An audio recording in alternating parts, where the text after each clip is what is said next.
As India faces massive power shortages and yet a desire to grow in every sector, it's no wonder a new trend is forming in power supply.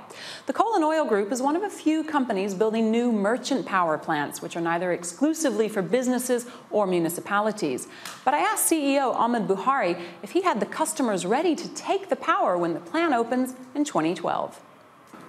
Somebody asked me this question a couple of weeks back, and then I responded to them and I said, our market can be anywhere in South Asia. And they're like, what do you mean? Where in South Asia?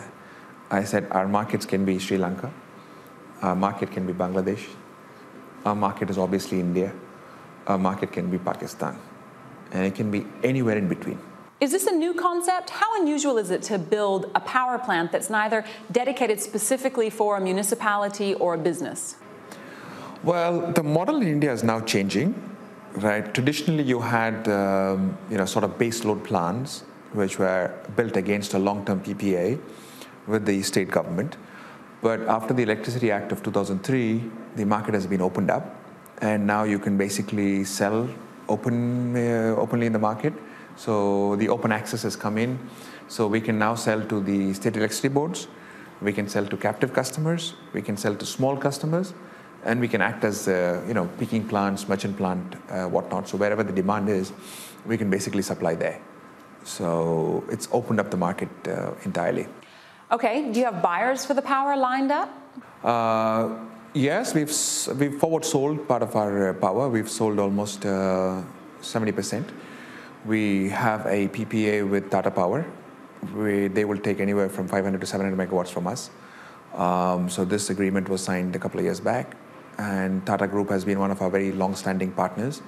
And as you know, they're number one in the country. They've got several customers, they've got distribution licenses and whatnot. So they offtake our power, and they have to in turn place it in the market.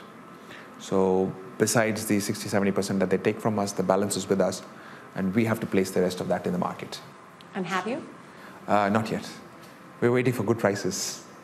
And what if you don't have enough buyers? What happens to the power then? It's a risk, definitely.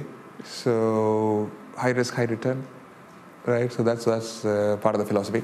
But having said that, if you look at the demand growth, right, if you see what's actually happening in the Indian states, right, particularly our area of interest is South India. And South India is one of the fastest growing regions in the country, right? You've got the western part of the country, you've got the southern part of the country. So we are in the southern part of the country, right? And we are actually catering to 250 million people. And you've got several industries which are coming up. You've got the automobile industry, and a mega automobile company coming in needs a minimum of about 100 megawatts. So you've got 3 or 4 of them coming in, that's 300, 400, 500 megawatts. You've got IT parks, which are a huge consumer of power.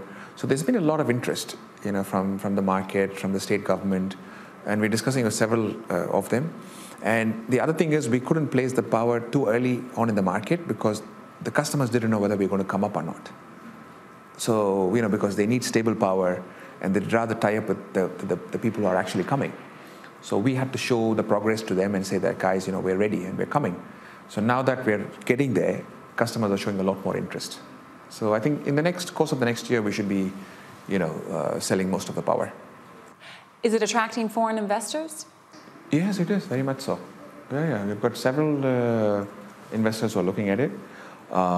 If you actually see some of the private equity which has come into the country, several of them have invested in the power sector. And they like, the power sector. They particularly like the merchant plants. We've got big companies, big investment banks who are actually in touch with us, who are sort of interested in the merchant story. So we're discussing with a couple of them, and they would like to participate. And I can tell you, they're very interested.